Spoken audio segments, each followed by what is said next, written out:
Good evening, everybody, and welcome back to the League of Europe YouTube channel for round number 16, the penultimate round of Season 6 Division 3. My name is Aidan Carter, otherwise known as Carmentis. I'll be taking you through proceedings on a Saturday evening as per usual. And as per usual, joining me in the commentary box for the 15th or 14th time this season, I believe, is Killer Blue, otherwise known as Jake. Jake, how are you doing this evening? I'm doing very well, buzzing for reasons we shan't speak about F1 in real life. Yeah, I'm in a good mood. I think this is going to be a good race. It's going to have a very much an end of season, end of school term sort of feel, I think, because of course, which we'll go into, I'm sure. But the championship is won. Congratulations, Forza Brendan. Picked up the title in sort of scrappy circumstances last week, but he did what he needed to do. Rather, Tin Can failed to do what he needed to do. So now we're in a situation where there's not all that much up for grabs in terms of the drivers. There's an interesting fight for fourth we've got going on, but I think no one really has anything to lose here, and there's some accolade and some glory to gain just by going for it. So I think we're going to see a bit of a mad race, or I hope so. And I hope, with it being Japan, where we are, we're not going to see any rain. Yeah, fingers crossed. We'll wait and see. But yeah, like you say, kind of end of season vibe. What kind of end of school, end of season vibes now with Forza Brendan winning the championship. We'll quickly run you through the championship standings just before we get into qualifying. Brendan, 228 points now after 15 rounds. His championship lead now sits, if I do my quick maths correctly, at 69 points, if I'm not mistaken. So that is his lead over Tin Can, and Tin Can unfortunately cannot attend tonight, so that's going to get even bigger. Carwin Robb then has a great opportunity of stealing second off of Tin Can in the standings at the moment. He's 12 points further behind the Ferrari man, so he needs at least a fourth place finish to be level and or ahead of Tin Can. Funky Chicken is in fourth position at the moment, 112 points. Rakurik did lose a couple of points with the stewards report, so he's down to 108, but it's still only 4 points between the two, with Luco 5 just a further 8 points behind that. Jayco and Brent fighting at the moment for 7th place in the standings. They're on 96 and 92 points, with RJ right behind on 91, and Calvin rounding off the top 10 with 88 points, but Calvin, another driver, unfortunately not in attendance tonight. So, like you mentioned, a few battles down the standings. Obviously, we've got the battle for second, we've got the battle for fourth, and we've got the battle for seventh as it stands. In each of those battles, who would you say is the favourite? Battle for second, I'll probably. I mean, if Tin Can was here, I'd say Tin Can, no question about the second. I'll still lean towards Tin Can. Carwin Robb, now he doesn't have the title to focus on, might just feel his eyes wander a little bit and lose a bit of focus. Battle for fourth, I want to say Funky Chicken. Funky Chicken, very likeable guy in D3, and he's had some good races this season. Not quite managed that win, but I think he'll pull out in fourth. And the battle for seventh, I think you can't really look past RJ. I think RJ could even go a bit higher than that. He's just on such a run of form, isn't he? He's won a race. He's had about 4 podiums as well in about 5 races. So he's in an incredible position, riding a wave of form. So yeah, RJ, Funky Chicken, and Tin Can are my tips to come out of all of those battles. What about yourself? I'm going to have to fully agree with you on those. I think as well. They look like they've been the ones with the most momentum recently, haven't they? They seem to have the most pace. I mean, we say RJ's in a battle for 7th, but he's technically only 21 points off a 4th in the standings. So with a good final 2 results, which he's had multiple good results recently. Like you mentioned, 4 podiums in the last 5 rounds. He could still end up in this championship in 4th, despite not racing the first 3 rounds and only being a full-time driver, I think, from Russia onwards, if I'm not mistaken. So, yeah, it's been a real resurgence in form from RJ this season. It'd be great to see what he can do next season as well if he stays in Division 3. That would be amazing to see what kind of pace he has next season around. He could be one of the front runners in the championship. And let's have a little bit of a talk about that as well. Like we mentioned, coming up to the end of the season, getting ready for Season 7, which will be coming at the start of January. Looking at the people, we've got obviously quite a lot of people we're going to say are probably going to be moving up, you would say, into Division 2. On the face of it now, who would you say is looking like the favourite going into next season already? I want to say RJ. I mean, it depends, because a lot of whether you're put in a title fight, it's not necessarily a speed thing, it's a mentality thing. I'm sure IFR Jensen could easily win Division 1, for example, if he made this his main league. Or give Montana a run for his money, at least. And I think it's the same here. I think we're going to see, it's hard to gauge what people's motivation is going to be. But right now, I would say RJ, Passe, possibly. Funky Chicken all stand out to me as people who could take that step up. Passe is a bit of a leap for me to make from where he is right now. But we know he's got the absolute pace that he needs. He's just lacking a bit of consistency. I'm just going to interrupt myself to say we have a full wet race. So, beautiful. Well, you might have cursed this lobby by saying that we didn't want rain, and we've got a full wet race. So every week I say I'm not hoping for rain, and most of the time it stays away. But today, I have put the mockers on, haven't I? And I've cursed the lobby. Yeah, unfortunately. Hopefully that means that we won't get any rain in D2. We'll wait and see. But Rekurik is going to be the first person to start a lap in this qualifying session in the Haas, 5th in the championship at the moment on a run of good form, as well as he heads through turns 1 and 2. A lot of understeer through turn 1. We may be seeing a lot of drivers with altered setups in this session. There's not really going to be too much of a difference between a dry and a wet setup here. This track is already relatively high downforce, so we're not going to see a lot of changes as he heads up through the S's. One thing you're going to be seeing a lot tonight is drivers staying away from curbs. The curbs on this game, obviously more brutal than they were on 2020, but none more so really than this track. It's made this track incredibly difficult on F1 2021. He's head through the 2 Degner corners and now up towards this hairpin. Famous for Kobayashi and his many dive bombs back in the early 2010s. Into this hairpin now, and again touching the inside curb, losing the rear of the car, just about getting away with it as he heads down the curve straight of 200R. We've got a yellow flag coming out of the second Degner. One of the AlphaTauris, I think, is just moving out of the way by the looks of things, or that might be Brent or Matt on one of their laps that has made a mistake. Through Spoon then, double apex corner, slower for the second part, fast out, and a downhill traction zone for this second straight. He's got Forza Brendan driving very slow on the left hand side of the track.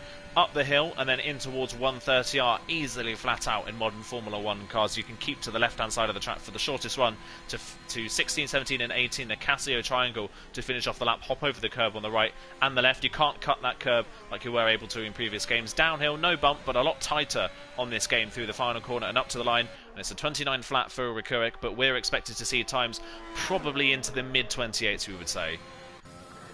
Yeah, but as you said at the start of the lap out, people might be running compromised setups, and I think you're right on that, because people were very slow to come out of the pits. AJ Wuhan improves on Rick's time by 3,000s. But yeah, they were very slow out of the pits, which I think people are mixing up their setups. Rex improves now to 28.9, and on the back of that, if they are running compromised setups, higher ride height particularly, I think it could shave a tenth or two off the times that we're going to see here. So it wouldn't surprise me. I think that was a very good lap from Rick, 29.0 to start with. If I did that in D2, I wouldn't be too disappointed. So I think they're at a good pace right now. I thought we'd see more people struggling. Nathan now, 28.8, a high 28.8, but he's looked really good these last few weeks, hasn't he, Nathan? He's had a couple of good results, threatened some race-winning pace, some podium pace, but it's not quite come for him. But I think he's someone who, next season, who could be very much in a title fight. He looks very much like he's got his eye in for this division the last few weeks.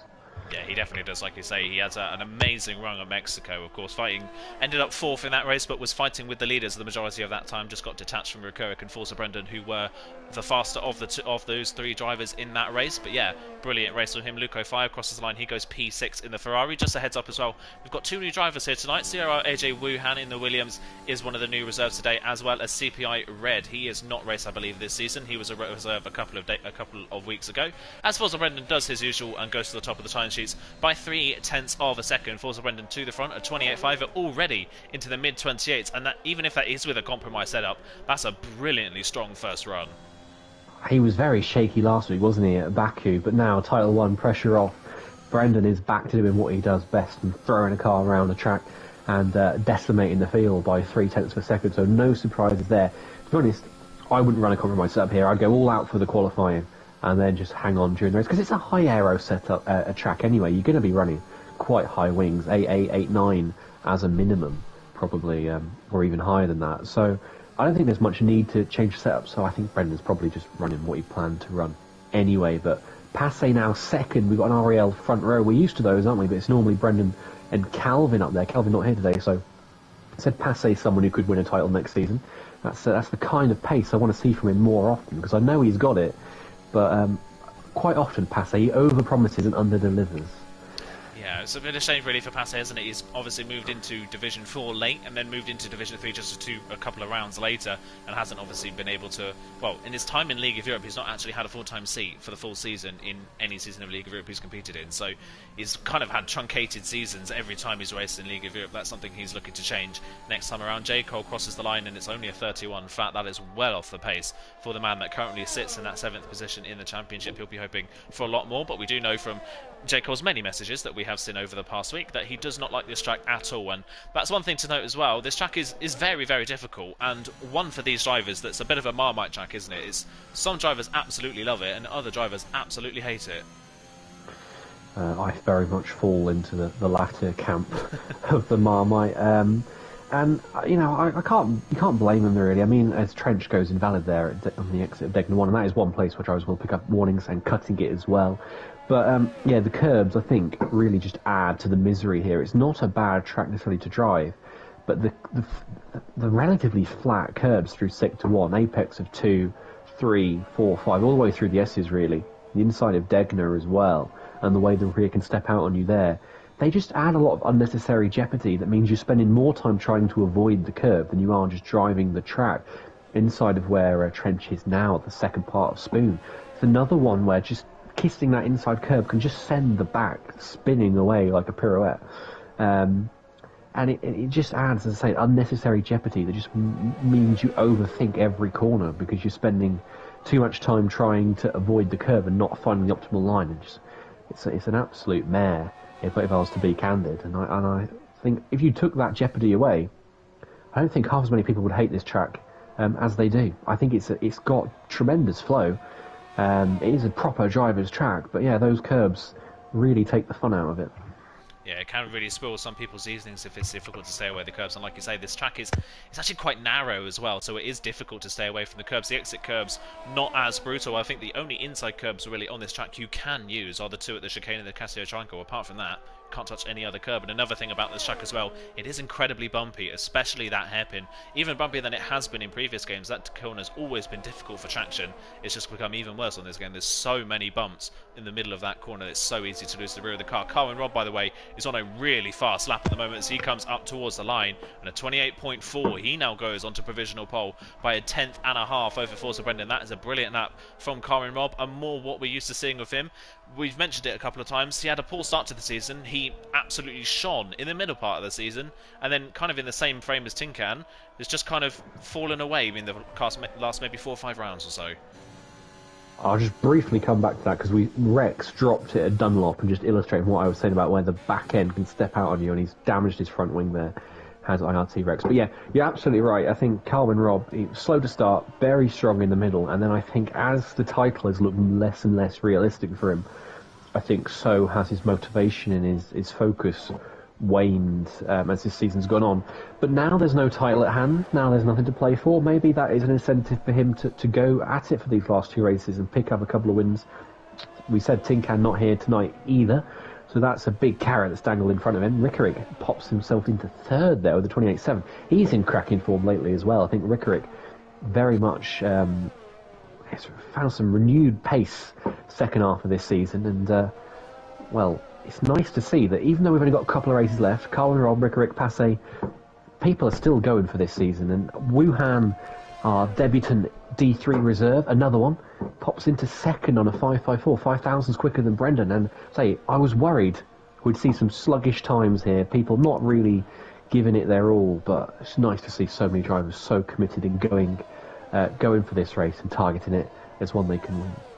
Yeah, definitely. It is great to see AJ Wuhan, like you say, new reserve tonight. Good to see him on the front row as it stands. Funky Chicken will be next to cross the line in the Aston Martin. He spent most of this week expecting not to race, so I imagine that he's probably not quite on the pace he would hope for, and that proves it with his first run in the session being a 29.4. Someone else has just improved up in front of him. I think that's RJ that's just crossed the line and gone P8 just ahead of his McLaren teammate Red, CPR Red at the moment. So RJ now inside the top 10. Luke now inside the top 10 in the Ferrari. That's a lovely camera angle, by the way, that I've never seen before, facing back from the Ferrari. Hopefully we get more of that in this stream tonight is Harry Nowak has also won a lap, but he is well down after the first sector, and there's a lot of gravel all over that Mercedes, suggesting that he's another one that has gone off the track. We've got more drivers on laps. Forza Brendan coming towards the end of his lap, and he's nearly a tenth and a half up through the middle sector split. He's going to have to find a little bit more in this final sector if he wants to retake provisional pole position. Can he do it? The amount of times we've seen Forza Brendan and Carwin Robb alongside each other on the front row this season. Forza Brendan crosses the line, and he loses it all in the final sector.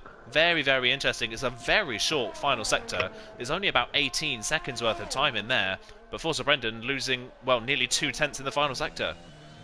Yeah, he didn't cut the Casio triangle. You can take both parts of it, really ride the curve, and you can straighten it quite significantly. But he took a very tight angle through the first part, which then compromised the second part. And then when the first part goes away from you, so does the second, and you just lose more and more time. Harry Nowak, he had a spin at Dunlop. He became Dunlop's second victim. And as someone, you mentioned Funky Chicken didn't think he could race. Harry Nowak didn't know there was a race. So it's no wonder that Harry Nowak is spinning there at Dunlop. But let's see, who have we got on a lap? We've got Luke is going slowly. We've got Nathan's going slowly. Passe making the short dash to the line through where the track cascades down away from you. And he goes fourth on a 28.666. That's a competitive lap from him. We've got Reds across the line at 29.125. He improves to 10th. Don't think we've got anyone else close to finishing a lap. J. Cole comes into the pit. So I think that's it for our second runs there, with just however many minutes we've got to go. 4 3/4 minutes left in the session. Yeah, Harry Nowak at the moment is the only one that is pushing on a lap, I believe. Actually, Timats is also on a lap, but he ran a very wide there through the second part of Spoon. We'll see what lap time he's doing, but he's in the 1:30s at the moment, nearly 2 seconds off provisional pole. So he Harry Nowak round again. Oh yeah, round at Spoon. Unfortunately, didn't quite catch what happened there, whether he caught the curb or not. But we'll wait and see. He's going to have to dive back into the pit lane, and those tyres are officially cooked and finished with. Mats is nearly 9/10 of a second up by the end of the second sector, so this could put him ahead of Brent and Harry Nowak on the grid as he crosses the line, and he does so, and he goes ahead of Funky Chicken in the process as well. P12 for Mats on a 29.3, not a bad lap time, and he's still a bit more time in that one as well, as he did have a little bit of a wobble at Spoon. Red is on a lap now for CPI, and well, so far, the two new drivers into this league in AJ Wuhan and Reds have made a pretty good impression so far. We've only had one run from Reds, but he's coming up to the end of the second sector in that McLaren, and he's nearly 2/10 up, so both drivers looking pretty strong. They're giving really good account of themselves, and it's lovely to see when you get a fresh face parachute into a race and they just give a cracking performance, and it's a breath of fresh air. He has a bit of a moment on the rear, on the traction there, coming out of Casio. He does gain a bit of time in Sector 3. He gained a couple more hundreds, but there is more time in that lap. But I don't think he's not going to have any time, actually, to come around and go back in. So that is it for his session. Well, I say that. He's got 2.3 laps of fuel, so he doesn't mind cooking his tyres and wearing them out. He can go again. He has got time to slow down, recharge, and go again. But that's a great lap for him, 28.973. 2,000s quicker than Rex. Something I was going to point out is, outside of the top 10, we've got a fair bit of field spread, haven't we? We've got Luke is Trench is 2/10 down on Luke, and then another 10th to Mats, another 10th to Funky Chicken, another 2/10 to Brent.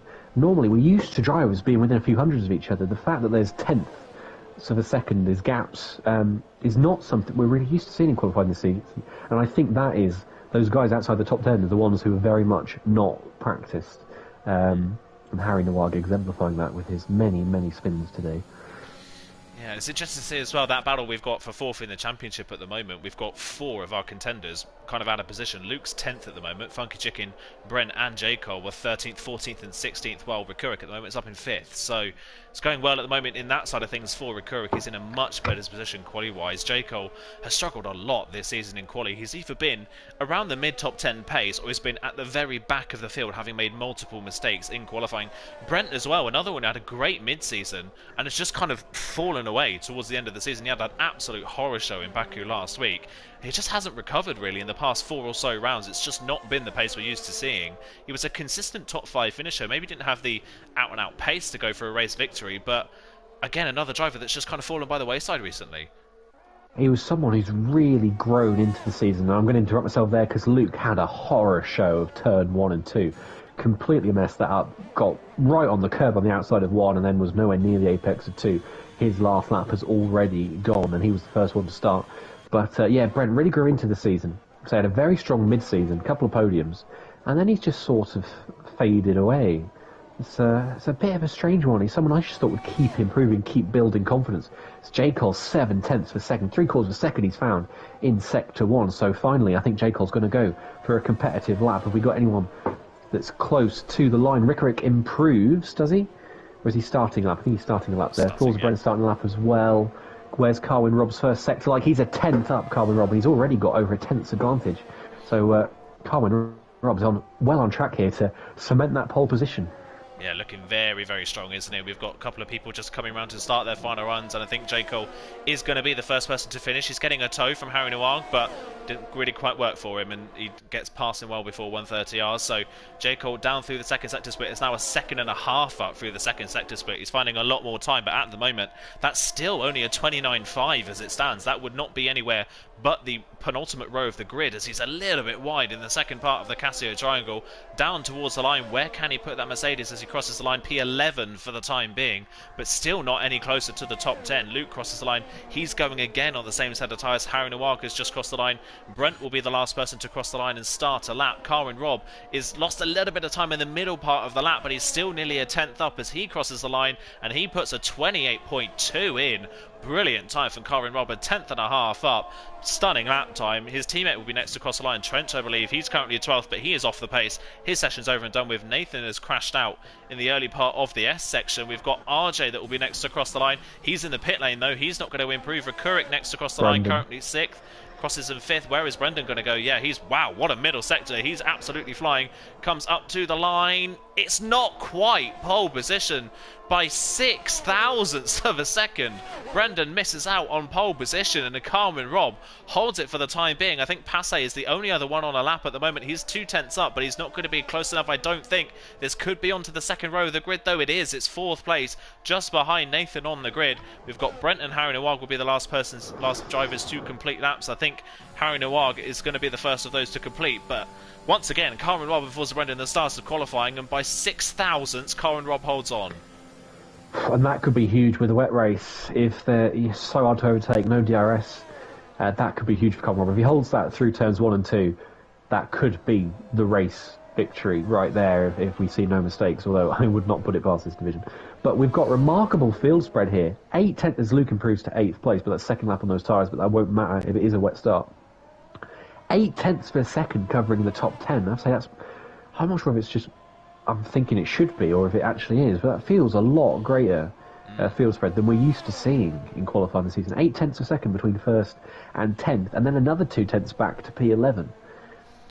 Yeah, it's a pretty substantial margin, especially with a smaller grid today as well. It is quite a substantial margin, and even the top 2/10 of a second clear of those in 3rd and 4th. So, bit of a spread, like you say, and a lot of drivers at the back of the field really struggling. Both Mercedes not having great qualifyings, both AlphaTauris not having great qualifyings. Brent couldn't improve on a 29.6, so he stays last on the grid. Let's run you through the full qualifying order then. Carwin Robb on pole by 6 thousandths of a second from Forza Brendan. Despite Forza Brendan winning the championship last time out, he's not slowing down at all, and no surprise there. Nathan, yet again, strong in qualifying in that Haas. He's 3rd on the grid. Then it's the 2 Williams of Passe and AJ Wuhan. Great debut qualifying session for Wuhan to put that car into 5th place. Rekurik in 6th, and he is comfortably the leader of those drivers in that battle for 4th in the standings. Rex 7th ahead of Trent 8th, Luke 9th, and Reds rounds off the top 10. RJ in 11th, but that won't matter with a wet race. J. Cole in 12th ahead of Mats. Funky Chicken, Harry Noir, and Brent are the 16 drivers. 1.3 seconds in the end covers the top 10, and we usually see a gap like that if someone's maybe had a poor qualifying and made a mistake or something, but that wasn't really the case. That's just the field spread today, which makes me feel like this race, with it being wet as well, the field spread here in the race could be quite big. Yeah, I think we could see the field string out quite significantly, quite quickly. I mean, particularly with the challenge that this track presents anyway, I think that's going to exaggerate any differences we see in normal wet running. And yeah, it is going to be a wet start. So I can see Brendan and Carwin Robb making a run and a hiding at the start of this race, because I think any advantage they have in the dry is going to be exaggerated in the wet. I don't see any reason to think that they would be any weaker in the wet. We've not had all that much wet running this season in terms of races in Division 3. So I'll put my confidence in their dry pace. I think, like you alluded to, this is going to be quite strung out as a track that lacks for overtaking opportunities anyway. throw in a wet start, throw in the fact that we've probably got a grid that's in pace order anyway. Quickest guys at the front, slowest guys at the back. I don't think anyone at the back is particularly out of position, at least for this track, given the challenge it presents. I think we have a perfect storm here for a terrible race. But I am more than happy to be proven wrong. Yeah, we'll wait and see. Hopefully we do get proven wrong, but yeah, like you say, it's not setting itself up very nicely for a good race, unfortunately. We'll wait and see.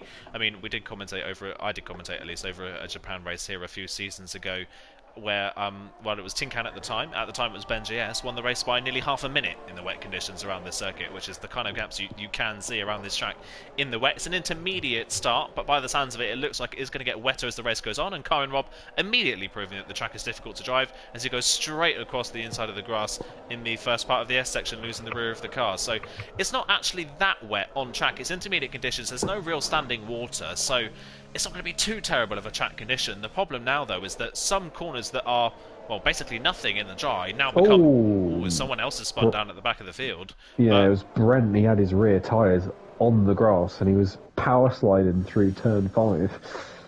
Yeah, really giving it some. But like I was saying, just now that it's wet, some corners around this track that are nothing in the dry become incredibly difficult in the wet. One there, just before that hairpin, if you can keep the car flat through that corner easily in the dry.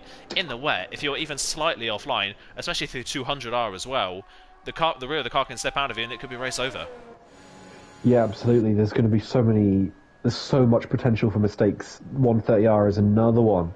I remember in a race with me, I think it was Cookie nearly lost it there in Division 2 a few seasons ago, and what is, as you say, a non-corner very much becomes a scene from a horror film, lap by lap, and you just dread having to go through it. Although I think it can make some corners a little bit easier in the wet because you're running at a slower pace, you don't feel as much pressure to push. I think Degner will probably be less challenging to commit to in the wet than it would in the dry here, which maybe I might be the only person in the world that thinks that. I think it's probably a little easier because you're not having to throw the car at it as much. You've got more leeway to go a little bit easy. And my prediction for tonight is Forza Brennan is going to win. Nathan's going to be second. I'm going to see Rick third. Can't see Carwin Robb or Passe making it the full 27, at least without having any significant mistakes. But we shall see. We'll wait and see, definitely. I think I fully agree with Forza Brendan, though. He's been so strong all season. Why shouldn't he be strong in the wet conditions? Rikurik is known for being very strong in the wet, so he is definitely one that could get up there as well. A lot of this race could depend on the start. It's actually a relatively long run downhill towards Turn 1. Turn 1 pinches for the braking point for Turn 2 as well, so a lot of contact can happen. You can spin on a curb. A good start here is vital for your race, especially in the wet conditions. It's Karin Robb versus Forza Brendan on the front row. Long hole, but the lights are out and away they go very, very gingerly, but it's a fairly even start at the front of the field. Karin Robb, the second phase, gets a brilliant start and clears off into the distance. Wuhan from 5th on the grid, already past Passe into turn 1. He's going down the inside of Nathan as well. His CRL team make contact further back as around goes Trench, and we've already got a yellow flag for that one. J. Cole's dropped to the back as well, so has Luke. He's dropped a few places off the start. Karin Robb, a brilliant start. Forza Brendan, equally a strong start as well. Wuhan, though, from 5th on the grid, immediately passing Passe before they even got to turn 1. Luke, Trench and Rick all spun in synchrony on the apex of 2. Not sure if there was contact, but they all went, the rear just stepped out on them all at the same time, and Karin Robb's gone deep. Oh, I hyped up Degner 1, didn't I, on the formation lap, and there we go. First time round, our race leader, our pole sitter, throws it away. Rex is through. Rex had a great start. He was so quick off the line. Got past Rick nicely on the outside of 1. He's now past Rob as well, and there's Rick going around the outside, and here comes a McLaren. His Reds is going past on Rob. He keeps hemorrhaging, places here, and now RJ's going to have a go around the outside into Spoon. This is ill-advised in the wet, I think, but Rob is giving him the space on the outside, and Rob's just backing out of that. He's not got damage, has he? He can't have damage. Didn't look like he got anywhere near the wall from what I saw, but he's lost another place there to Tim Mats. And, well, it's Brendan and Nathan, so I've got the first two right from my prediction. As we head through 130R for the first time, this is going to be a complete guess. Brendan got very wide on the exit of 130R there, but he keeps it in play well enough. But they're all going to have to play a guessing game on this first lap with how much welly to give it through every single corner. And for those who fancy being brave, there are chances here. I think Rex is one of those people who has been quite brave. He's up 2 places. Reds and RJ, both McLarens have done well as well, and Carmen Robb must have damage because he's into the pits. Yeah, I don't know if he maybe lost the car coming through the second part of Dunlop, maybe. Lost the rear of the car and hit the wall before we got to the Degner. That's the only explanation I can have, because Brendan was nowhere near him. So, yeah, that's the only explanation I can have for some damage for that car. But Brendan now leads, Nathan second. Wuhan is flying, absolutely flying in third position. Brilliant start, well past Passe, and has cleared off into the distance and is now hounding the back of his CRL teammate Nathan. He nearly got past Nathan on the exit of turn 2 on the first lap, couldn't quite get the traction on the inside and had to back out of the move. But AJ Wuhan on debut here is looking like he could really shine here tonight. Absolutely fine, got an amazing run off the second Degner. Is he going to think about a move up to the hairpin? He can't quite get there. Nathan parks it in the middle of the road. AJ can't get the move done, but look at the traction he's got compared to that Haas coming out of the hairpin. Really, really good run. He's looking very fast, but even from 2/10 back, it's so difficult to pass in the wet and at this track. So Wuhan now, if he can get past Nathan in these early phases, he's a real bet, at least speed-wise, for this race victory.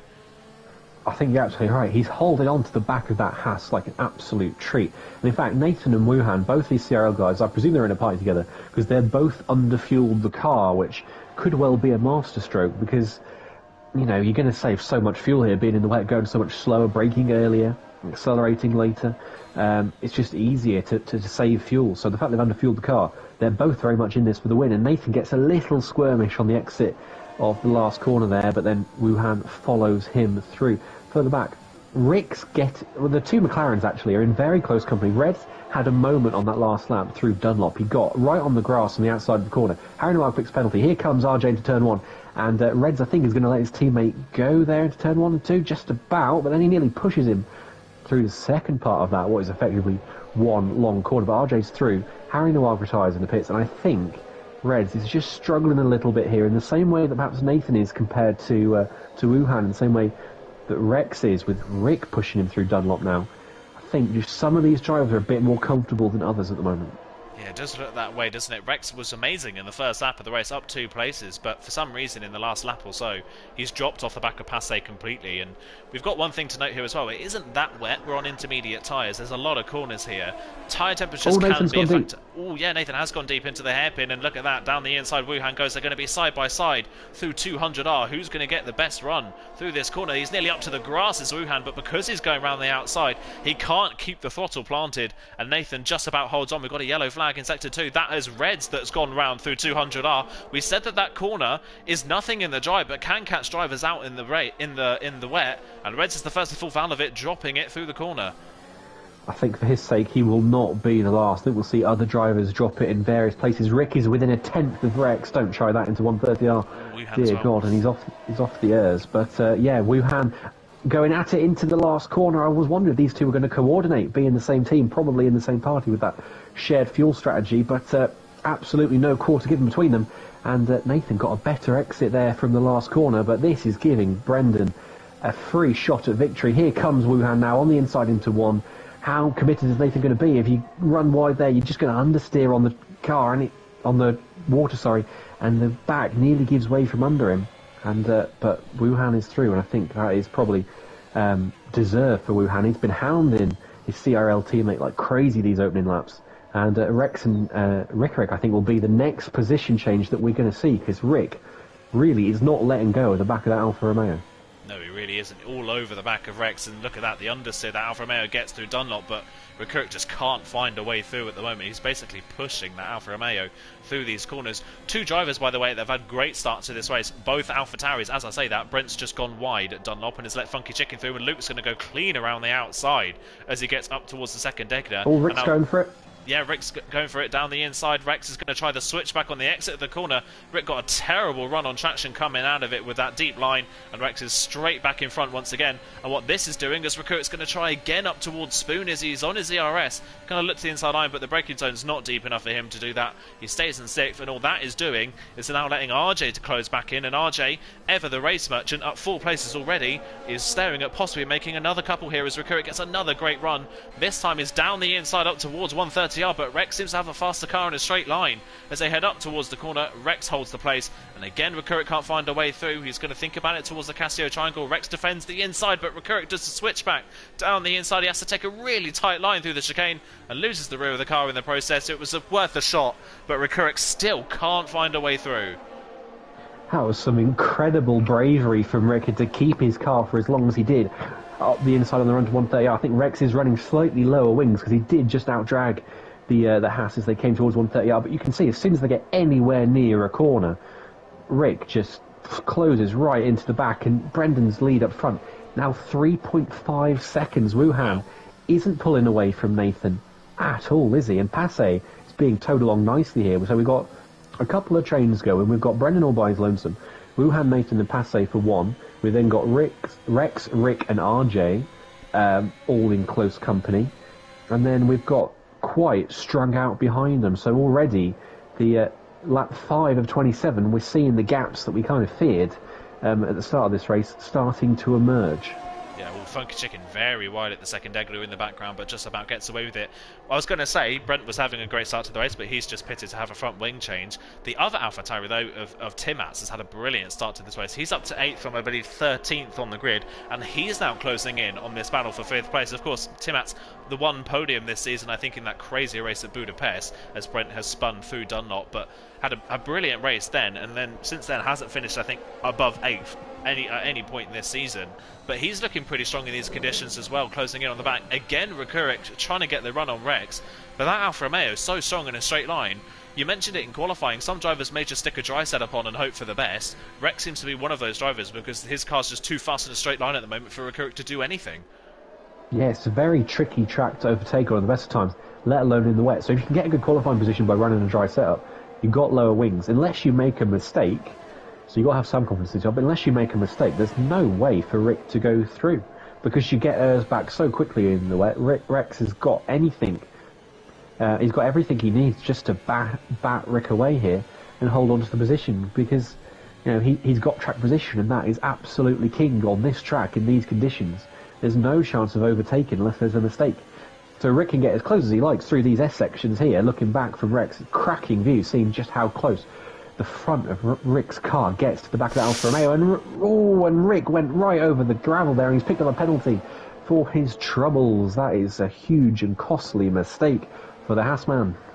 Yeah, really, really big mistake, but Rex was understeering, and Rekurik in the dirty air understeered even more. He's got a great run, though, up towards the hairpin. Is he going to try again down the inside? He is. He's got it stopped better this time, but again, the tight line through the corner. He just can't get the car up the inside, and Rex is going to clean out, drag him on the exit of the corner. RJ not close enough to capitalise, but yeah, Rekurik getting a little bit frustrated now behind this Alfa Romeo. Can't find a way through. Before this, they weren't losing any time to the likes of Passe, Nathan and AJ Wuhan in front. They are now starting to lose a bit more time at this point in the race. Rekurik again gets such a good run through Spoon, but just doesn't have the speed on the exit of the corner to do anything about Rex, and Rex actually has more ERS than Rekurik at this point in the race. So up to again up towards 130R, and Rex can just keep the car ahead, and nothing Rekurik can do. And now that penalty that sits on Rekurik's shoulders means that at this point in the race he will drop almost behind Luke, as further up the two CRL drivers have swapped places. Wuhan's clearly made a mistake coming out of the Casio triangle when Nathan's back into second place. Well, it looked, didn't it, early on, that Wuhan had a huge pace advantage over Nathan, and then as soon as they swapped places, that just wasn't the case. And I wonder if we could see the same if Rex loses places. Rekurik has come into the pits. Wow.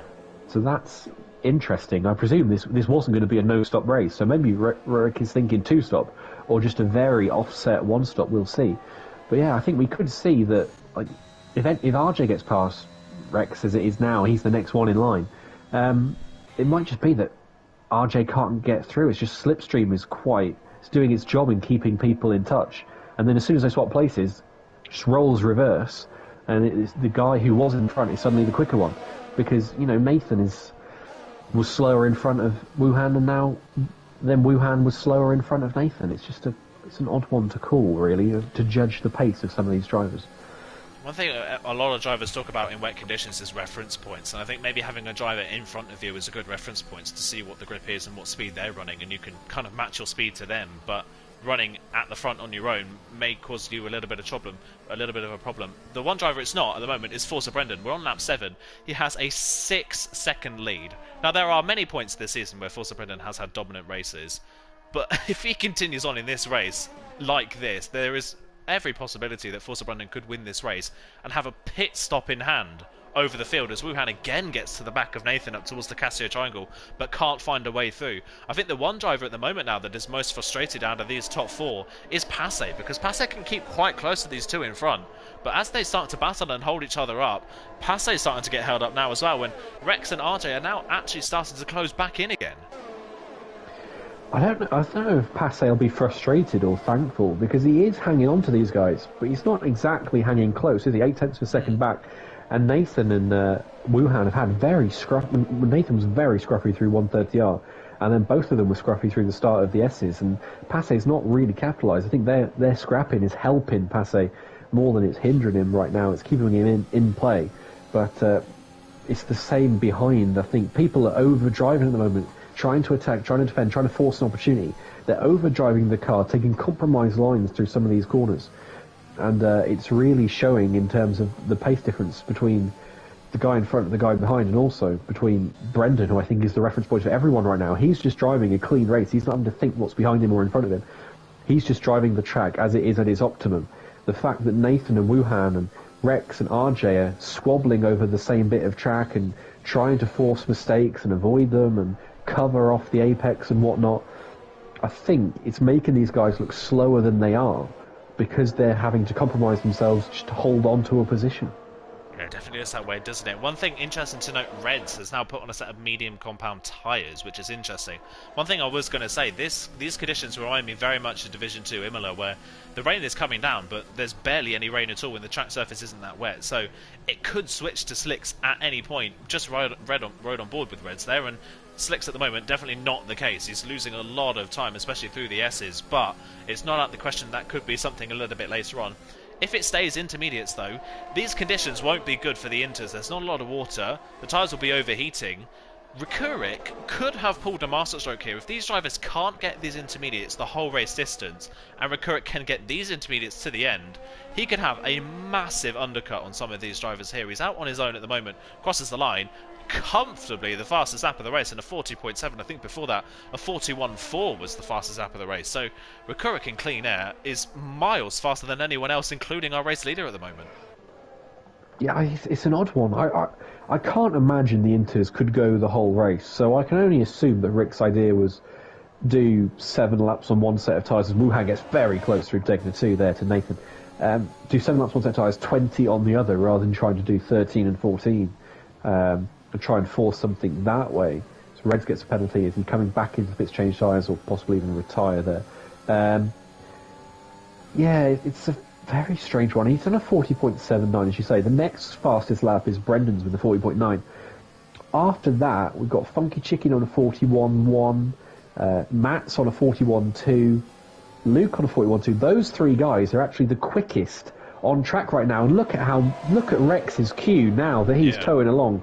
Rex is not enjoying these tyres one bit, and Tim Mats is as close to RJ now as RJ is to Rex, and Funky Chicken and Luke very much being dragged into play here, and it's telling actually how slow Rex is. As Tim Mats goes for it now on the inside of RJ into the Casio Triangle, he's going to try and bump his way past. That's just going to let Funky Chicken through, and Tim Mats gets right on the curb on the exit. RJ comes into the pits.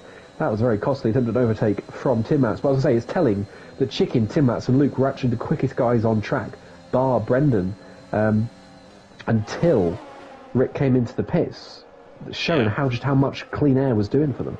And Tim Mats is still going at it. These are this is ill-advised battling, I think, from Tim Mats here. Yeah, he just backs out of it through the S section, and now Luke is right behind. Interesting to see here what the gap is between Rikurik and RJ, because they were nose to tail with one another behind Rex before their pit stops. In 3 laps, look at the gap Rikurik has pulled on RJ. 6 seconds. That is a massive amount of time to pull in just a few laps. That's, well, at the moment, about 2 seconds a lap faster than the people he was racing before his stop, as I just catch Jacob there having a massive moment through Dunlop and just about getting away with it. if these drivers can't get those intermediates to the end, and by the looks of it, I don't think anybody can with the way that they're driving at the moment, Rikurik here could have played a blinder, because with the gap that he's got over RJ, technically he's within range of those fighting for second as well. He is. He's very much going to put him. I think he's on course if Nathan and Wuhan stay out for 3 or 4 more laps and try and do it 50-50 split on the strategy. I think Rick could come out ahead of them comfortably. He could very much end up in that gap between Brendan and Wuhan. And we've got Brent's retired in the pit lane. Pits, sorry. Yeah. I got excited then when I saw yellow flag sector 3. I thought Brendan had crashed. And Nathan's into the pits. Interesting. Yeah, I don't think I'm surprised by that one, if I'm completely honest. Into the pit lane he comes, and I think Rex is coming in as well. So Rex has finally relinquished the lead of that queue. He's into the pit lane as well. So Funky Chicken now up to 4th, with Matt's right behind him. Luke is up into 6th after his adventures on the first lap. Trench is back up to 7th as well after his adventures on the first lap. Where is Rex and Nathan going to come out relative to Rikurik? Rikurik's coming down the pit straight now. Rikurik is ahead of Nathan, and comfortably ahead of Nathan coming out of the pit lane. That puts Rikurik in a net 2nd place. He does still have that penalty, of course, but there's a long way to go when some other drivers can pick up penalties. What that has done, though, is given Rikurik a massive opportunity here at a 2nd place finish. We've not seen Rick's pace really in clear air, have we? So this will be a lovely indicator to see how he stacks up directly on track versus Nathan, who was ahead of him, like we were saying. So, but his tyres are 4 laps older, so that's going to play into it. But it'll be interesting to see how his pace compares now. It's saying he's doing a purple sector 1, 2 tenths per second improvement he's found. And if the track is still improving, that could be a tie thing, but if the track is still improving, and he's still finding nearly a quarter of a second in one sector, do you think we could still see drives by the end of this race? It's definitely possible. I mean, looking at the rain has not changed intensity by the looks of things compared to the start of the race. And of course, the weather system is a little bit different, as we've got a yellow flag. That is Trench that I think, no, Karen Robb, sorry, that's gone around. And he's actually lighting up those rear tyres, trying to spin the car back around again before the hairpin. So Karen Robb's had an absolute disaster of a race. He's got going again now. But yeah, coming back to your question, yeah, it's definitely possible. AJ Wuhan's into the pit lane, Passe staying out. We now have a relentless 1-2. Forza Brendan still leads the way by, well, nearly 10 seconds now over Passe in the front of this field. Funky Chicken and Luca also into the pits. Matt stays out. He's up into 3rd position now. If it stays like this, it could just randomly switch to slick tyres. That's what happened to us in D2 in Imola. It just kind of, without really any noticeable change in the weather, randomly changed to slick conditions as Rikurik sets another fastest lap of the race. Wuhan comes out of the pit lane behind Rikurik and just behind Nathan. So, yeah, Wuhan now down into a net 4th position on the road. Funky Chicken's going to come out of the pit lane just ahead of Rex. RJ made a mistake on that lap, interestingly. RJ was comfortably ahead of Rex. He's made a mistake because multiple penalties for Karen Robb. He's been disqualified from the race. My, oh my, he's obviously cut many corners there for some reason or whatsoever. He is out of the race. RJ made a mistake in that. Yeah, RJ made a mistake on that lap, dropped behind Rex, and now has been jumped by Funky Chicken in the pit stop. So, critical error for RJ, and he's back stuck behind the Alfa Romeo. Yeah, I'm not sure what happened to RJ, but there was some great battling going on between him and Rex into Spoon Curve. And RJ was ahead of Rex, and so he must have made him. I can only assume he did what Wuhan did when Nathan passed him. He made a mistake out of the last corner. That would be my assumption, but I'm not too sure. Passe's having good pace up front, isn't he? He's only lost a tenth of a second to Brendan this lap. Going along nicely on that set of inters. He'll probably try to go long, see if there's a safety car. There's every chance of someone crashing out, making a mistake. I mean, we've not seen one yet. Brendan's coming into the pits now, so there's a chance of Passe to get some stream time here and lead the race, but he's coming into the pits as well. Yeah, he's following in as well. Not surprised there. Is Timats going to come into the pits? Yes, he is. Timats is also into the pits from 3rd place, so every driver coming in to get a new set of intermediates on. Trench is into the pit lane as well. Jacob will be the next one. Is he going to come in or is he going to stay out? He's going to stay out, so we'll see where he comes out. But, I mean, despite that, Forza Brendan's still come out in the lead of this race. J. Cole stays out, but he's over a pit stop behind our net race leader. And now what is crucial here, J. Cole staying out on an old set of tyres. He's being caught very quickly by these drivers all battling for a net 2nd place. Rikurik in 3rd on the road, with Nathan and AJ Wuhan continuing their battle. Passe's come out of the pit lane, well, quite a ways behind them, 3.5 seconds behind, but now he's got J. Cole that can hold these guys up, and he can close back in with a fresher set of tyres, with the person with the oldest set of tyres in this battle for second at the front of the queue. So it could all start to heat up quite a lot before the end of this race in this battle for second. You love it when that happens, don't you? When he just lines up that you've got the slower guys at the front, the quicker guys at the back, or at least in terms of tyres, and it's just going to come together nicely. We've got this race is bubbling away. I think the only thing that's certain is that Brendan is going to walk this one as it stands, because he's on course for a Grand Slam, isn't he? He didn't get pole position, No. But he can yet win the race, get fastest lap, and lead every lap, which is prestigious enough as it is, particularly for a league race. To lead every lap is not something that happens too often. As J. Cole goes wide through Spoon, and I'm surprised we've not seen more penalties creep in with the unfamiliar grip levels of the wet conditions. Wuhan and Nathan really are inseparable this race, aren't they? They are. Well, Wuhan, every lap he's pushing Nathan through this last complex, through the Casio Triangle, down the last corner where it drops away onto the pit straight, and then through 1 and 2. Nathan just cannot get away from Wuhan. And then he eases away through the middle of the lap. J. Cole comes into the pits, and then end of the lap, on that run from Spoon up to 130R, Wuhan just reels him in again. And Wuhan seems so much quicker, but then you know that, like before, Wuhan will get past, and we'll just see the reverse happen. We'll just see Nathan hounding Wuhan. It's a very odd one. Yeah, it is very odd. Rekurik sets another fastest lap either way, so he's doing a very solid job in second position. 6.6 seconds is the gap to Forza Brendan, but of course that came down after the major undercut that Rekurik has pulled in this race. We'll see if his tyres do wear off, but at the moment he's not under any immediate threat, as Wuhan nearly runs clean into the back of Nathan through a Dunlop there. It's bizarre. At this point it does look like AJ is categorically faster than Nathan in a completely different league, but like you say, as soon as he gets ahead of him, the pace kind of just seems to disappear for some reason. So we'll see if he goes for another move at some point and tries again on Rekurik, but at the moment it's not quite working out for him. He's still on for a podium position in his first race in Division 3 as it stands because of Rekurik's penalty, but he'll want to try and get ahead of Nathan and finish second in this race. J. Cole now with a penalty, he's down in 12th. One thing to note as well, everyone has made their first pit stop then for a new set of intermediate tyres, and every single one of those pit stops came before the halfway point. Rekurik's came very early in this race. But I suggest to me, I don't know if a lot of drivers were just reacting to other people, or whether the intermediate tyres were going off that much that we're going to see drivers actually struggle to do this on a one-stop. I don't think it's necessarily a wear thing. I think it's much more of a pace thing. I don't think the wear will be that bad. I think Rick will have seen from his wear percentage, 39.8 for Brendan. That's so fast. Just casually popping that in there. But yeah, I think Rick will have seen from his wear, Luke McDonald penalty, that he knows that he can't do the whole race, but he knows he could do perhaps 20 laps. So that's why he came in when he did. And I think it was just a case of maximising the possible undercut he could have had. I don't think we'll see them struggle to do a two-stop, but we will see. Oh, big snap from Wuhan out of 2 there.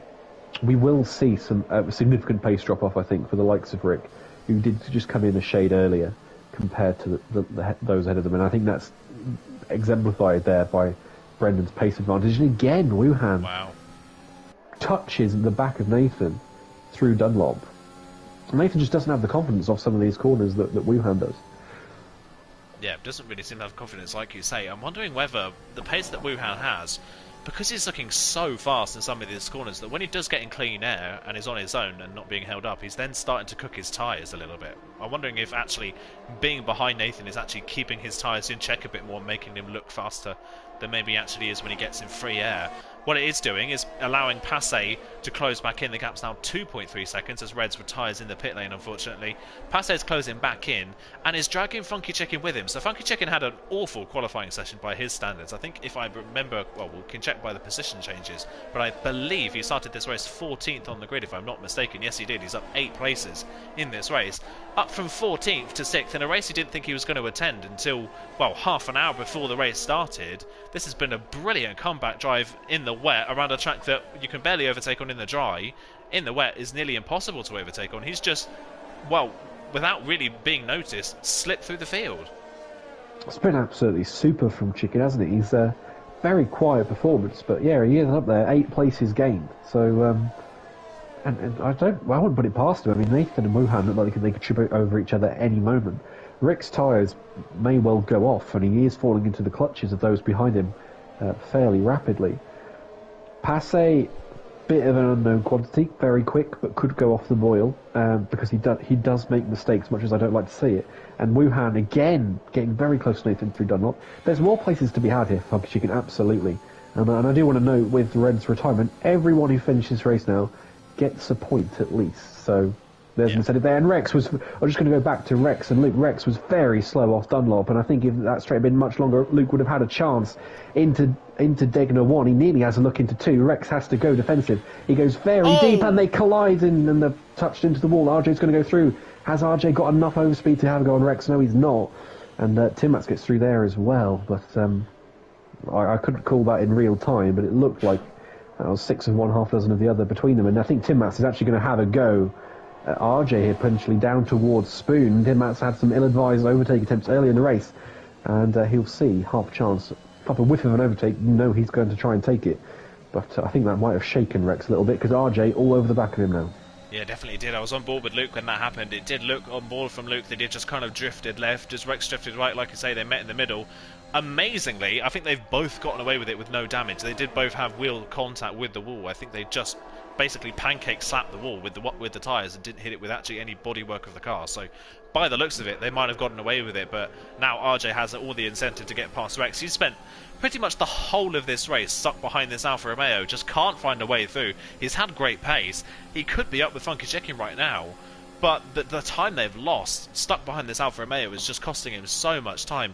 Mats as well, who was running very strong in the early phases, that late pit stop for him has put him again back in this queue of cars when he could have been ahead of it with an earlier pit stop. So they're still looking for a way through. RJ trying to find a way through the S section. That would be a bold move if he can pull it off, but he just can't seem to do it. He can't find a way past that Alfa Romeo. Can he get the run on the exit of Dunlop, who's got a brilliant run? He's going to go up the inside. Oh, and he makes side-to-side contact with the Alfa Romeo. Oh, he's lost the car. He's into the wall. That's his race over and done with. It was an opportunistic move. It was slight contact. Mats has been caught up in the aftermath as well, unfortunately, and that is a full safety car. RJ out of the race. Mats with front wing damage through no fault of his own. It was opportunistic from RJ. It didn't work. Again, that's a hard one to call. RJ had such a run off Dunlop, and then kind of a bit like the one the previous lap. The cars just seemed to sort of blur towards each other or blend towards each other. Timmats going in all sorts of places and directions towards the hairpin with his front wing missing there. We're now down to 11 runners, and the penalty for Rick now becomes very significant. We're going to have 8 laps of green flag running at most when the race gets underway. He's going to need to find himself 3 seconds to hold on to even maybe 5th or 6th. So, is anyone going to come into the pits? Of course, if you're Tim Mats, you're going to come into the pits. J. Cole will probably know that Tim Mats has damage. I'd come in for a fresh set of inters, get the freshest set of tyres on you can. We've seen how much of an advantage they give you. Yeah, Luke's coming in, Trench is coming in, J. Cole probably is going to come in, Mats will have to come in. So this is going to be an interesting one with these guys at the back on fresh inters. Yeah, it'd be interesting to see J. Cole into the pit then, like you say, Mats to come in and change that front wing.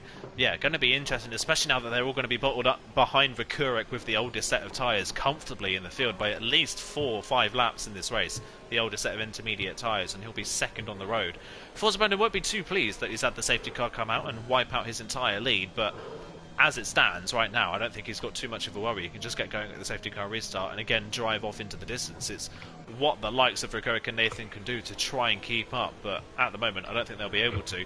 By the way, before that little incident, Wuhan did have a big old moment, I think, somewhere in the first sector and dropped well over a second behind his CRL teammate Nathan and back into the clutches of Passe. So that whole queue of cars will start to Constantina up right before the safety car anyway. So yeah, going to get very interesting between these guys. The problem now for Rekurik, without that penalty, he'd be in a great spot in his battle for 4th in the championship. Right now, though, he's going to drop behind Funky Chicken, and it's advantage Funky Chicken again from 14th on the grid. This is such a weird race. It's a good race without really too much overtaking. It's a strange one. Funky Chicken, he's in a very good position with Rick's penalty to factor in there. But I don't think, with the field spread you tend to see in the wet, usually, I don't think 4 cars is close enough for Funky Chicken that he'll stay within Rick's penalty window come the end of the race. Someone's going to make a mistake. There's going to be some kind of battling that will spread that out. So I think Funky Chicken needs a place, or he needs a mistake from Rick or someone to stay in that 3-second window for now. But Rick's tyres will have a lot of initiative there to Funky Chicken. Is anyone else going to come into the pits? No, why would they? But yeah, 11 lap old tyres now, 6 older than Brendan, 5 older than Nathan, 4 older than Nathan, sorry, 5 older than Wuhan. Maybe Funky Chicken can do this, because Rick is going to be, say, quite slow, I think. It's quite sluggish for these last few laps. Yeah, definitely could be sluggish, like you say. Got a feel for Tim Atz as well. Tim Atz having a very strong race in the wet conditions, had great pace as well. Obviously, his pit stop strategy before the safety car didn't necessarily help him when he dropped back into the queue, but before that, he was running similar pace to the likes of Funky Chicken. So he's had strong pace in this race on those intermediate tyres. He's now at the back. Luckily for him, the 3 drivers in front of him all have penalties, so that is at least 3 places he could gain at the end of this one. If he can get any higher as well, that would be a great consolation to him. But you've got to say, apart from his podium that he had this season, this has definitely been Matt's strongest race so far. He's having a really good go at it. He's got some great pace. He's just not. He's just had a sort of the wrong end of or the unlucky end of the stick today. And there's lots of drivers who have. I think most people in the grid today have had a great race. I think Brendan's had a great race. Rick's having a great race. Penalty notwithstanding. Nathan, Wuhan, Passe, Chicken, all having great, really clean races. Funky Chicken particularly. Rex is having a good race. I think that the pit stops didn't go necessarily the way they could have done for him, but he defended really well when he had that queue of cars behind him, which is something to give him credit for. Luke, a bit unlucky. Trench and J. Cole have been somewhat anonymous this race. But Tim Matz, you say great race. I don't think anyone's put in a shocker today. I think they've all given a good account of themselves, which is not something you usually see. And of course, we have got 5 retirees so far, but the ones that are still running, they've put on a good show, and they've given a good account of themselves. Yeah, they definitely have. And if you now finish the race, you get at least 2 points in this race if you finish this one. So safety car should be in at the end of this lap. However, Forza Brendan's have such a big gap to the safety car that I think the safety cars decided to not come in. So actually, Forza Brendan there, almost deliberately staying back from the safety car, has caused the safety car to stay out for another lap. So never mind, he's caught it up by the time we got to the Casio Triangle, and we are going in. So Forza Brendan will get ready for the safety car restart. The pack is a little bit spread out. It's a very late call for the safety car. Of course, the start line is basically just after this corner, and Brendan does go for the restart. So does Nathan, though. Third place, got a brilliant restart. He's immediately on the back of Rakurik coming down towards turn 1. He's going for the outside line in towards the corner, and Rakurik backs out of it. Brilliant safety car restart from Nathan. He was ready to go, got great traction out of the final corner, and Nathan there could have just secured himself second place. I think he has done, because Wuhan, at the very least, is going to be bottled up behind Rick, probably for the rest of this lap, at the very absolute least, to the hairpin. But I think Rick is wily enough and wise enough that he's not going to let himself be caught napping twice. So Nathan, that's big for him. I don't think he's going to have any chance of threatening Brendan, but it is big that he stays in second place now, because Wuhan was his main rival. I don't think anyone else has the pace of Nathan today, apart from Wuhan, but at least behind him. So that was big for Nathan. Yeah, really, really big, really crucial move for him. So Nathan then up into second place, looking for his first podium of the season. Not had a podium yet, come very, very close to doing so. Missed out on a penalty by about 0.2 of a second in Mexico to Funky Chicken that day. As it stands, though, he's holding on. Wuhan, a bit of a wobble coming out of the hairpin, has put Passe and Funky Chicken right on him up towards Spoon, but they're not close enough to mount a challenge. And Wuhan here, little mistakes are starting to creep in for the lead Williams runner at the moment. He's struggling a little bit in the dirty air now, getting a little bit frustrated, and it's costing him a bit more time. Rakurik is sticking nicely to the back of Nathan as well on this lap, so despite the older tyres, Rakurik has still got solid pace in that ass. He just didn't really get a good safety car restart. Those on the fresh intermediate tyres, by the way, haven't really made any inroads at all. Luke is sticking to the back of Rex, but Trench has become a little bit detached and is starting to hold Jaco and Tim Atz up. Passe's looking quite good today, isn't he? He's going along really nicely, not got involved in too much, and he was hanging on to the back of Wuhan. I think he's got better straight line speed, much better straight line speed than his Williams teammate, actually. So I think there's a chance to pass it here. And Rick is doing a really stellar job. So is Nathan. I thought Brendan was going to run away with this. He's absolutely not. He's got a second gap, and I don't think he's going to be too threatened. But Nathan and Rick doing really impressive jobs, as is Passe.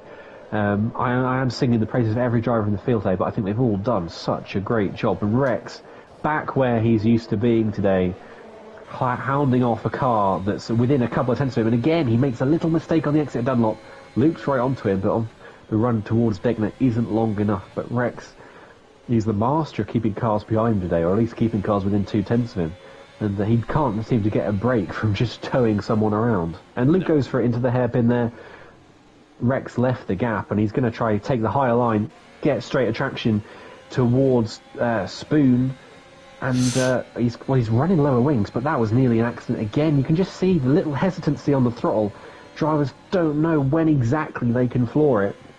Rex showed that there, and then his lower downforce showing itself really well through Spoon, because he could stick nowhere near the Ferrari. He just drove clean away from him. And it's now Trench who's next with Rex in his sights. Yeah, having looked up towards 130R, not quite close enough, but can he get the run maybe down towards turn 1 on the Alfa Romeo? Forza Brendan, by the way, has stretched his legs on this lap. He set the fastest lap of the race on the previous lap. I wouldn't be surprised if he sets another one here as he crosses the line.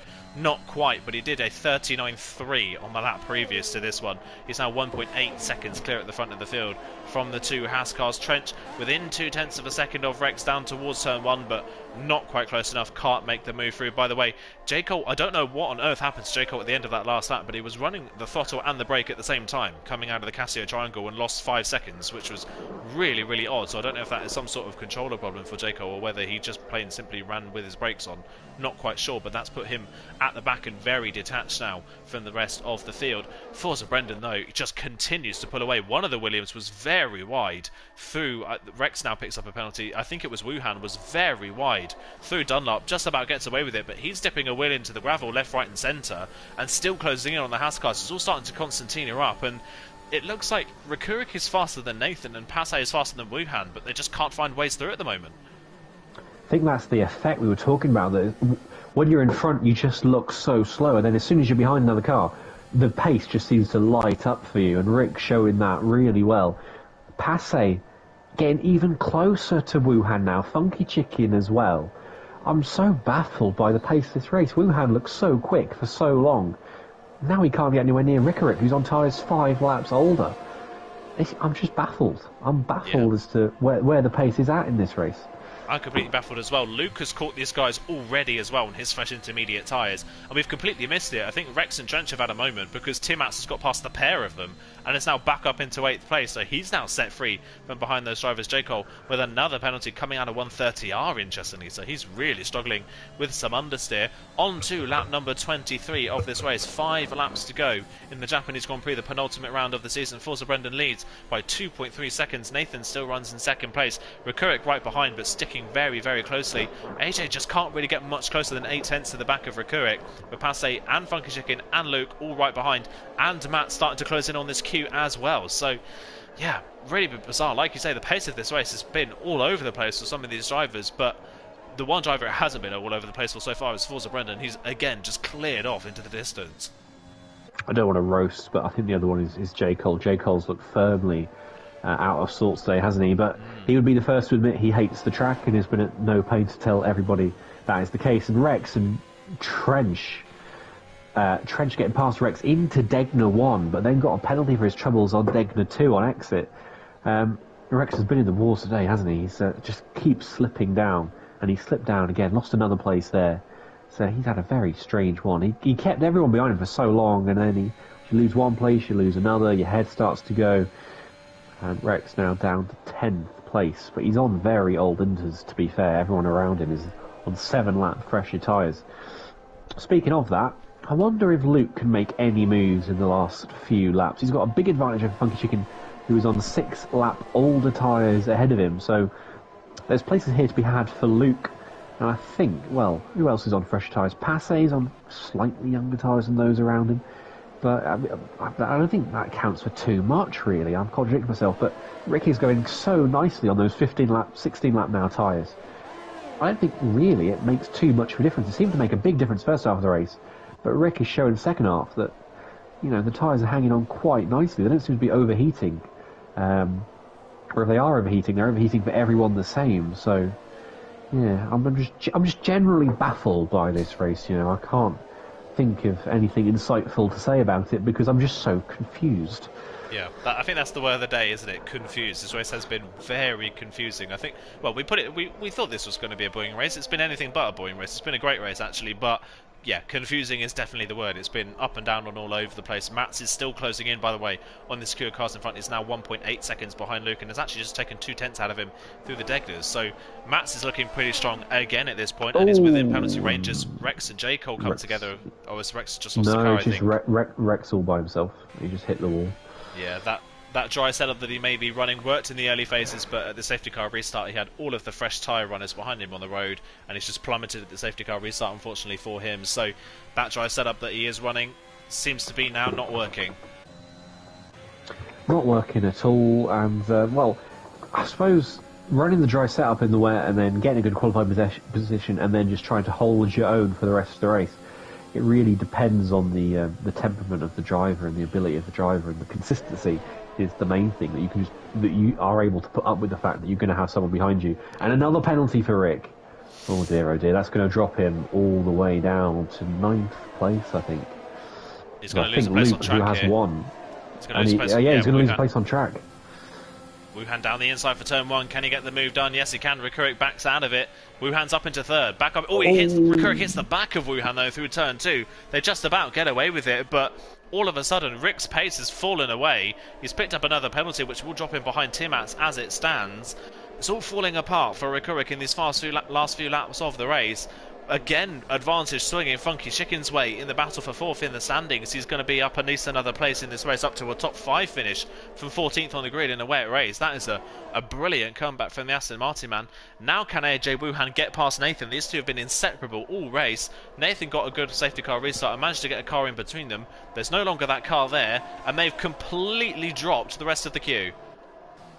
I wonder if Rikurik has got a tiny bit of damage, or if that is just that move and the penalty has just completely thrown him. It wouldn't surprise me, because it would completely throw me if you had a couple of corners like that. And in fact, Nathan has lost the car in the middle of... Oh, and he's nearly come to blows with Funky Chicken there. He squeezed Funky Chicken right up to the grass. That could be a penalty if I was reporting it. And then he pushes Chicken off at Spoon. Luke nearly gets through. That was very naughty from Nathan, rejoining the track super slowly. He squeezed Chicken right to the extremities of the track. Chicken was up on the grass. Very naughty from Nathan. I'd be reporting that if I was Chicken. But Chicken up into another place. Chicken up to 4th. Passe onto the podium. What is this race?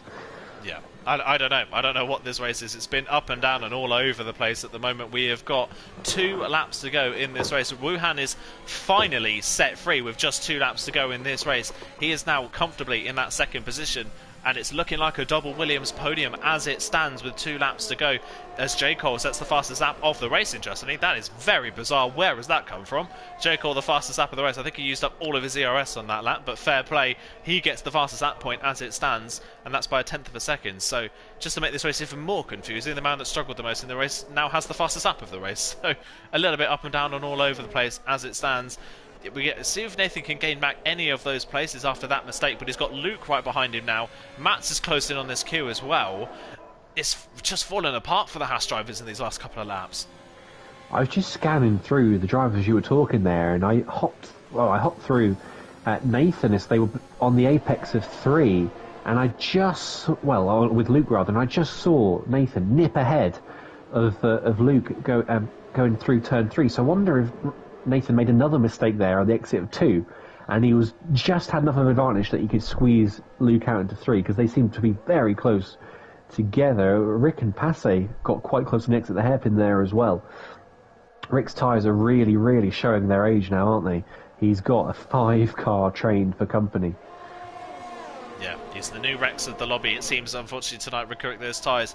The strategy could have worked if there wasn't a safety car period, but that safety car period has put everyone right on the back of him, and he's now really struggling for pace as it stands. The 2 penalties as well was going to drop him down behind Luke as well. I think Luke only has the 1. I think he will drop to 8th place in this race for Rikurik as it stands with that penalty. Passe gets a brilliant run as well, coming out of the Casio Triangle. Is he close enough to have a run at Rikurik up towards turn 1?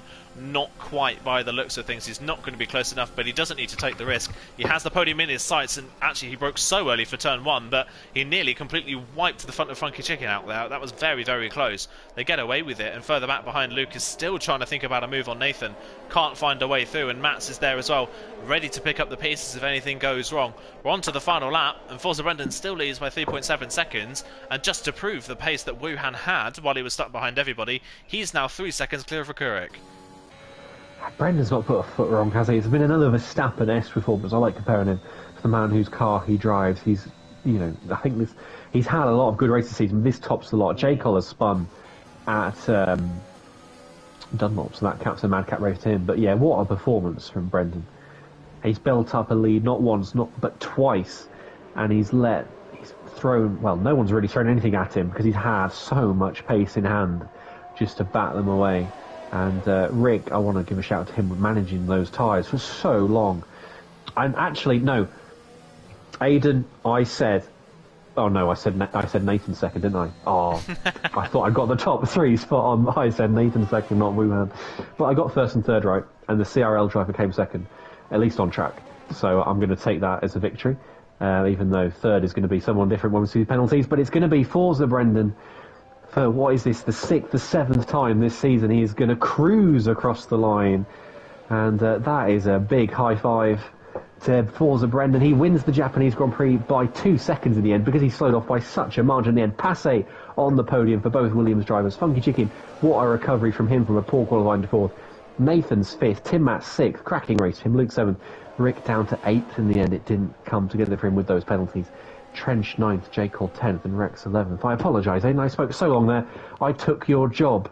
But Forza Brendan, what a win. What a driver this season. First race as champion, and as D3 champion rather. He's been champion all season, and he's taken a superlative victory there. Nothing like rubbing salt into the wound there, is there, for Brendan? Carmen Rob retires, disqualifies himself in the race. Tin Can can't race, and Forza Brendan comes through and dominates the race in fashions that we haven't really seen the majority of this season, apart from other times that Forza Brendan's won races. But yeah, absolutely brilliant stuff. No holding back from our championship winner. He has gone and extended his championship lead by a further 25 points now, which means his points cap in the lead of this championship is, I think, 94. He nearly has a 100-point lead in the championship at the moment, which would be the second biggest championship lead I think we have in League of Europe at the moment, if that is the case. So it's just that, what a run of form Forza Brendan has been on, and it is another victory to add to his tally this season. We'll double check and see actually how many wins he's picked up this season. That is now his 6th victory in 16 races. What a performance yet again. It's Forza Brendan that wins. Nathan Wuhan on debut gets a second place in that Williams. Brilliant drive from himself, had great pace all race long. Not pace to live with our race leader, but he was running in the podium places pretty much all race. Brilliant stuff from him. Passe gets his first podium in Division 3 as well. 2 Williams on the podium, which is great to see for them. Funky Chicken from 14th on the grid gets 4th in a wet race around Japan. That is unheard of. What a drive from him. Nathan in 5th in the end after that late mistake cost him what could have been an easy second place finish and his first podium in Division 3. Mats from 13th on the grid up to 6th. He gained a lot of places as well. Brilliant recovery after that contact that he had later on in the race with RJ. Luke finishes 7th. Rekurik drops to 8th with those penalties. Then it's Trench, Jaco and Rex, your finishers. RJ, Red, Carwin Rob, Brent and Harry Noir, your retirees from that race, all for various reasons. Majority of them crashes. Carwin Rob going berserk and deciding to disqualify himself by the looks of things. But a fairly hectic, confusing race, like we said, was the word. Very, very confusing, but the one thing that hasn't been confusing all season is Forza Brendan's pace, and again, another dominant victory from him. I think USA is the other one that stands out to me, and that was far and away. That blew USA out of the water. That was incredible from Brendan. He didn't put a single foot wrong, did he? I might have trouble getting Wuhan into the party just for interviews, because my friends list and my search list does not seem to want to load.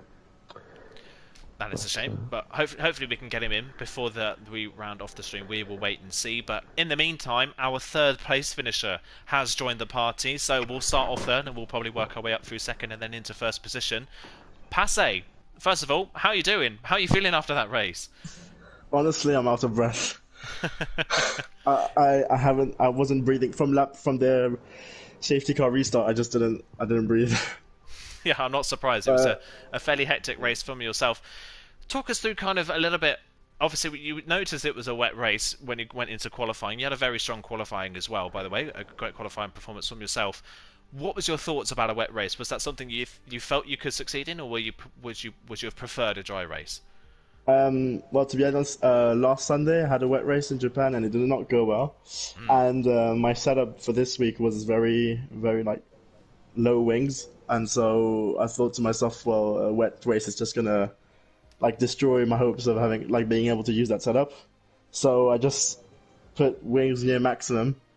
I think I was running 911 or something like that, and then managed to even get my personal best in qualifying with that setup. So yeah, I was really happy with that. And then wet race, I just usually I'm in a party chat and I talk a lot. This time I just put myself on mute and I was silent for the 27 laps. I was just so focused. That's going to be a fun one to watch back then. If we get to see those highlights from yourself, seeing yourself not talk during the race, that's going to be a little bit bizarre. Kind of talk us through that race in the end then. It's fair to say, of the two Williams drivers, you were the slower of the two in the race compared to Wuhan. You had a very solid race, but the majority of that race for you was spent kind of sat behind the two CRL drivers. How was that from your side of things? Do you think that you were just kind of sat waiting for something to happen, or do you think you couldn't get any closer to them? Well, before the first pit stop, I was sat behind them. The two CRL guys were battling it out, and I just wanted to stay behind, hoping that they would make some sort of mistake while battling, and I could just get two positions for free. They raced well, so that didn't happen. And then I saw Nathan go in the pits, and I was hesitating a lot if I should go in, and I don't know, I chickened out and I stayed out anyway. So I think that's where I lost some time. Because then after there was Wuhan went in the pits, and since we were teammates, well, I couldn't follow him. So I think I was one of the last to get my tires changed.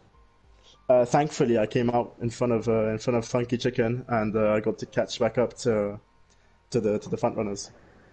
Yeah, and that worked perfectly well for you. And then, of course, you had that penalty. You had the safety car at the end, of course. At the safety car restart, you were running in 5th position.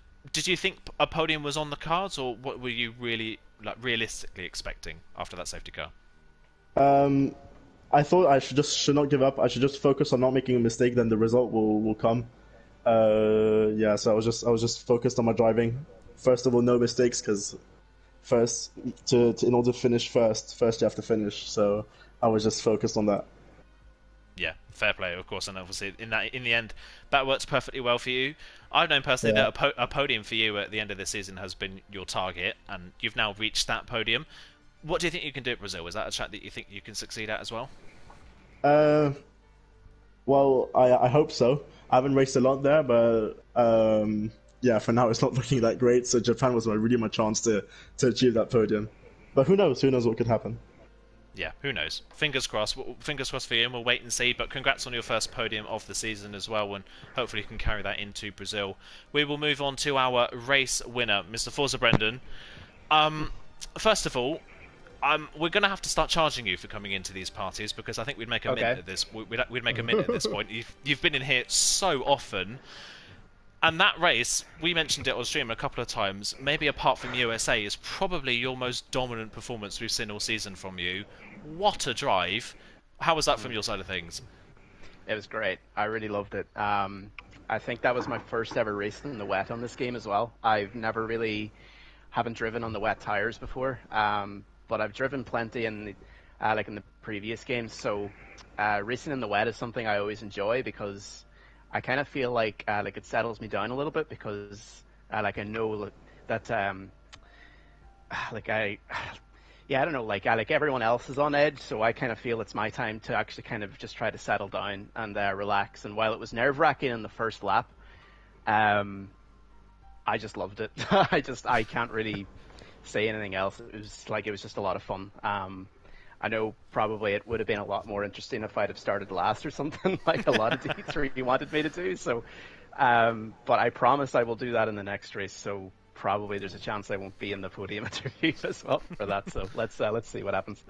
Well, we'll wait and see for that one. We won't jinx it, because I mean, the form you've been on this season, it could absolutely fully happen in this final round of the championship. But yeah, to kind of talk to then what your thoughts were about the rain. Of course, you qualified at the front of the field alongside Carl and Rob once again on the front row of the grid, Yeah. just missing out on pole. Was the wet race something? Obviously, you mentioned you hadn't raced properly in the wet before. Was it something you were worried about, or were you excited maybe for the wet race? So I think every other race that we've done this season, I've always been really anxious about a wet race. Russia was the closest we got, but that was on the dry tires at the end. So today I wasn't expecting anything. I was just pretty relaxed coming into, and of all the races it had to be rain because I didn't react. Obviously I was in the party with Passe and and Chicken, and they were just basically going, "Oh my God, it's raining in the race," and I just was like, "Okay, let's just see what it's like." But I have to say as well, great job by Passe on his first ever podium in D3. That was a great drive. He didn't say a word the whole race, but I can tell you, like, he was driving his butt off the whole way through, and he done amazing. Thank you so much. He was a little bit devastated when he came out, I think, in P5 or P6. But I told him, like, he sort of felt like it's a long race and anything can happen, and that's just what happens in racing. It's the person that's just able to keep it on the track that's ultimately going to walk away with.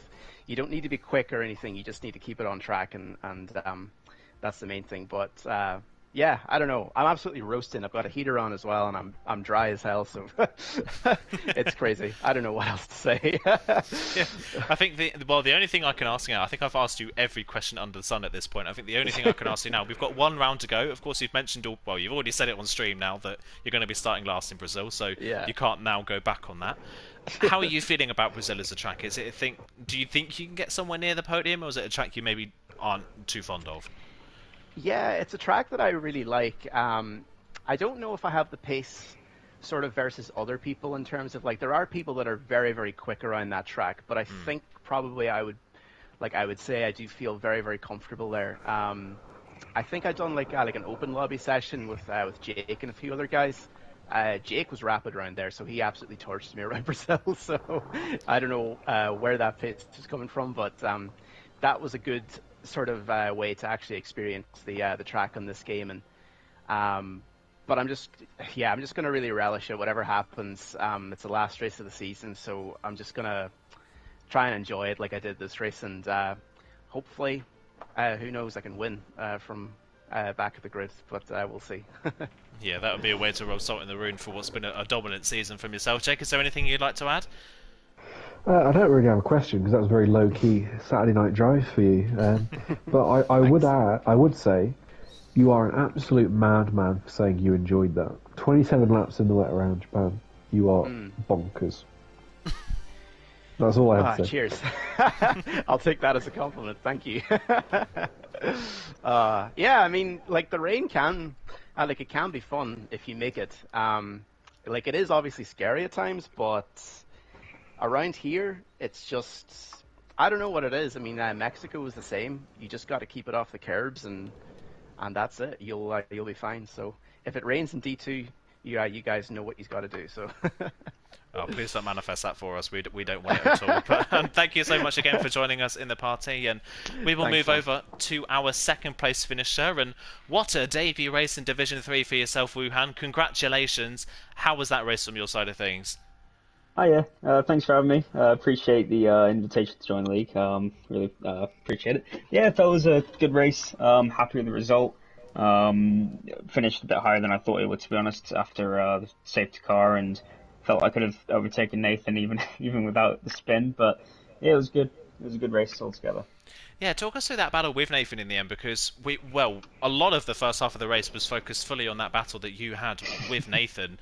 It seemed for the majority of that stint you were the faster of the two, but then as soon as you got ahead of Nathan, the roles kind of reversed. Was that what you felt on your end as well?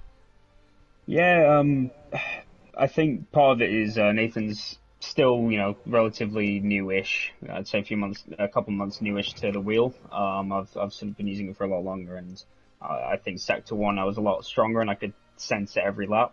But I'd sort of lose it at the hairpin and the exit of Spoon, and then after the safety car he changed his wing to 11 on the front wing, and I kept it at 10. So I think that kind of helped him with the advantage. But unfortunately had a spin, and it cost him. So. Yeah, which was a shame to see, but great for you in the end. And talk us through that little battle at the end as well with Rakurik. Of course, he was on a little bit older tyres, but you managed to get the move done.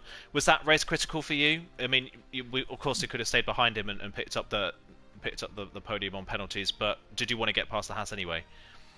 Yeah, I mean, earlier in the race, I'd been getting some purple sectors in Sector 1, even though I was behind Nathan. So I thought that I could make a push for fastest lap, and to do that, I thought I had to get past Rick. And unfortunately, I think I was about 2/10 off it in the end. I think I ran out of VRS by the end of it, but fair play to everyone in the race. And I think it was XL RJ that got the fastest lap. I might be wrong.